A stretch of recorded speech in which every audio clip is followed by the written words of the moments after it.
সনাতন শব্দের অর্থ কি?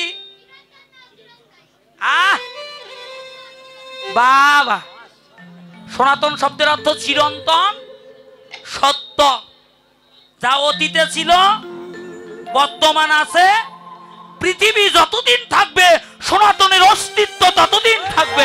এটাই গৌর হরি। ও মায়েরা,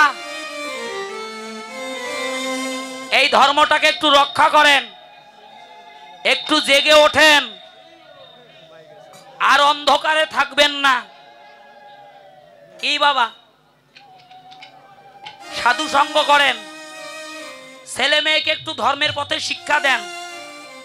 এই যে মায়েরা, একটা কথা বলি, আজকে শোনেন ভালো করে। জজ বানালেন ছেলেকে, ম্যাজিস্ট্রেট বানালেন, ডাক্তার বানালেন, ইঞ্জিনিয়ার বানালেন, সারা জীবন পরিশ্রম করলেন, হাড় গড়া পরিশ্রম করে কষ্ট করে ছেলে মেয়েকে জজ বানালেন, ম্যাজিস্ট্রেট বানালেন, ডাক্তার বানালেন, ইঞ্জিনিয়ার বানালেন। আপনার জীবনে লাভ হলো কি? আপনার জীবনে লাভ হলো ঘন্টা। বলতে পারেন কেন?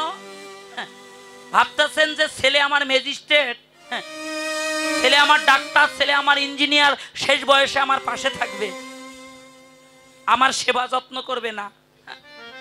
শুনে যান না, ছেলে ম্যাজিস্ট্রেট হয়েছে, ডাক্তার হয়েছে, ঢাকা শহরে 5 তলা ফ্ল্যাট নিয়ে বউ নিয়ে থাকে, আর বাড়িতে বৃদ্ধ বাবা বৃদ্ধ মাকে দেখার জন্য চাকর রেখেছে টাকা দিয়ে। জীবনে লাভ হলো কি? লাভ হলো না। মাগো, আপনাদের চরণ ধরে বলছি, ছেলে মেয়েকে জাগতিক জগতের শিক্ষার পাশাপাশি ধর্মের শিক্ষা দেন। ছেলে মেয়েকে নিয়ে যান, একটু সাধু সঙ্গ করান, একটু হরিনাম সংকীর্তন শ্রবণ করান। সন্ধ্যাবেলায় ওই টিভির সামনে মোটু পাতলু না দেখাইয়ে, মোবাইল ফোনটা হাতে না দিয়ে ছেলে মেয়েকে টেনে নিয়ে আসেন তুলসী তলায়, এসো একটু হরিনাম করি। নিতাই গৌর হরি বল, হরি বল। শুনে যান, আজকে আমাদের সনাতন ধর্মের অনেক ছেলে মেয়ে ধর্মান্তরিত হয়ে যাচ্ছে। কি বাবা, হচ্ছে না? লাভ জেহাদে অনেক ছেলে মেয়ে, এই যে হাসির জায়গাটা, আমি কি বলি শোনেন, অনেক ছেলে মেয়ে জীবন হারাচ্ছে, কারণ ওদের অন্তরে ধর্মের জ্ঞান ছিল না। যদি ধর্মের জ্ঞান থাকতো তাহলে স্বধর্ম কোনোদিন পরিত্যাগ করতো না। হরি বল। এই যে মায়েরা, এই জন্য আপনাদের কাছে অনুরোধ করছি, আপনাদের চরণ ধরে বলছি, ছেলে মেয়েকে জাগতিক জগতের শিক্ষার পাশাপাশি সকালবেলা স্কুলে পাঠাচ্ছেন, আগে বলেন বাবা যা ঠাকুর ঘরে গিয়ে আগে একটু প্রণাম করে আয়। কি আজকে এই গ্রামের নাম কি দাদা? কেয়া চন্দন চন্দ্র। হ্যাঁ, কেয়া চন্দ্র। আপনি এসেছেন একা, ওই ছেলেটা আর মেয়েটাকে বাড়িতে রেখে এসেছেন। ওরা যে একটা দুর্ঘটনা ঘটাবে না এর কি নিশ্চয়তা আছে? একা আসবেন না, ওদেরকে সঙ্গে নিয়ে আসেন, নিয়ে এসে সাধু সঙ্গ করান, হরিনাম সংকীর্তন করান, একটু ধুলি মাখান, একটু ভগবানের চরণে প্রণাম করতে শেখান। ওর অন্তরে যদি একবার কৃষ্ণ ভক্তির জন্ম দিতে পারেন, ওই সন্তান কোনোদিন আপনাকে পরিত্যাগ করবে না। হরি বল, হরি বল। কে ও মায়েরা, আপনাদের চরণ ধরে বলছি, এগুলো একটু মেনে চলার চেষ্টা করেন, একটু সাধু সঙ্গ করেন, ছেলে মেয়েদের কণ্ঠে একটু তুলসী মালা দেন।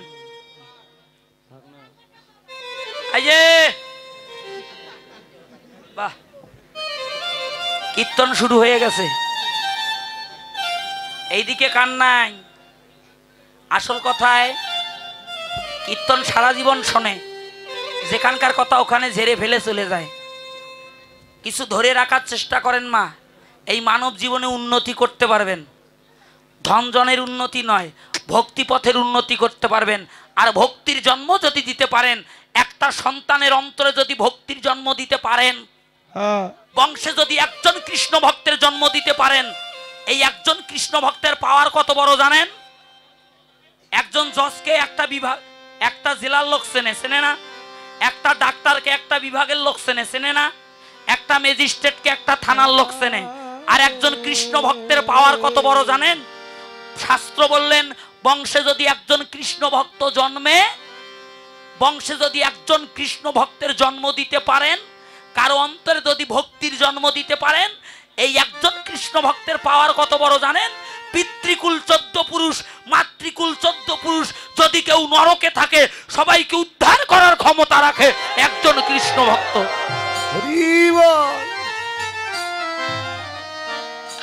মা, আপনাদের কাছে আমার অনুরোধ একটা, এই দাদা, কমিটির দাদারা আছেন? কেউ আসেন, একটু আসেন, আসরে আসেন, আপনাদের দরকার আছে, আসেন, একটু আসেন, আসেন দাদা, 2-3 জন আসেন, 2-3 জন আসেন, আসেন একটু, আপনাদের দরকার আছে, একটু ফাঁকা দেন তো। এই যে কমিটি বৃন্দুর করুণায়, কমিটি বৃন্দুর কৃপায় এখানে আসেন, বসেন। আজকে আমরা এই সাধু সঙ্গ করছি, ভক্ত সঙ্গ করছি। কমিটি বৃন্দ যদি আমাদের না ডাকতো আসতাম কেউ? না না, দিনটা পার হয়ে গেলে পরশু দিন কেউ আসবেন এই জায়গাটা? আসবেন না, কেউ আসবো না। ধন সম্পদ, টাকা পয়সা, রূপ যৌবন, মান প্রতিষ্ঠা, জগতে কেউ কিছু নিয়ে আসি নাই, কেউ কিছু নিয়ে যেতে পারবো না। ও মায়েরা শুনে যান, এই মানব জন্মকে ধন্য করো। কিসে? সাধু সঙ্গ করে এই মানব জন্মকে ধন্য করো। সাধু গুরু বৈষ্ণবের সেবা দিয়ে এই মানব জন্মকে ধন্য করো। কি? ভগবানের মন্দিরের জন্য, ভগবত সেবার জন্য দান করে এই মানব জন্মকে ধন্য করো। নিতাই গৌর শোনেন, এই যে দানেতে দুর্গতি খণ্ডে, ধৈর্যে খণ্ডে তাপ, আর শ্রী গুরুদেবের উপদেশে খণ্ডে জীবের কুভাব। এখানে আমার হয়তো পার্শ্ববর্তী ইসলাম ধর্মের অনেক চাচা, 2-1 আমার ভাই চাচা থাকতে পারে, আছে না? ইসলাম ধর্মের মানুষ দান করে কোন দিন? কোন দিন দান করে? শুক্রবার। শুক্রবার হলো কি বার? জুম্বার বার। হ্যাঁ হ্যাঁ, এই যে মায়েরা, সনাতন ধর্মের মানুষ দান করবে কোন দিন বলেন? হ্যাঁ, বাহ, আমার এক মামনি সাহস করে তাও বলেছে কি বার? রবিবার। আর কেউ বলবেন কোন দিন দান করা ভালো? শনিবারে। মতন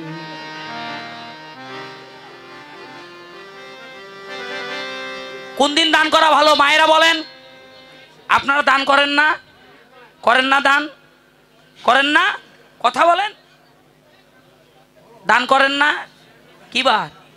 এই যে সুন্দর একটা কথা বলেছে, ওইদিকে মামনি বলল রবিবার, এইদিকে আমার এই যে দিদি বলছে বৃহস্পতিবার দান করা ভালো। শুনে যান। হ্যাঁ, শনি রবি সোম মঙ্গল বুধ বৃহস্পতি শুক্র সনাতন। সনাতন এই 7 দিনের কথা বলে নাই, সনাতন বলেছে দান করবেন দিন দেখে। দিন মানে কাঙ্গাল, দয় দীর্ঘি আর মধ্যাহ্ন দিন। দিন মানে কাঙ্গাল। কোন কাঙ্গাল? ওমা কোন কাঙ্গাল? যার ধন সম্পদ নাই ওই কাঙ্গাল না, ওই কাঙ্গাল নয়। যারা নিজের সুখের জন্য নয়, ভগবত সুখের জন্য, সাধুগুরু বৈষ্ণবের সেবার জন্য, ভগবানের মন্দির নির্মাণের জন্য যারা কাঙ্গাল সাজে। এই দেখেন আজ এই ক্রিয়াচন্দ্র, এই রাধা গোবিন্দ মন্দিরের কমিটি বৃন্দ কাঙ্গাল সেজেছে। আজকে মহাযোগ লেগেছে, এই মহাযোগে দান করে এই মানব জনমকে ধন্য করো। এই দান বিফলে যাবে না। এই দান মৃত্যুর পরে ভবপারের সম্বল হবে। এই দানের গুণে হয়তো একদিন উদ্ধার হয়ে যেতে পারবেন।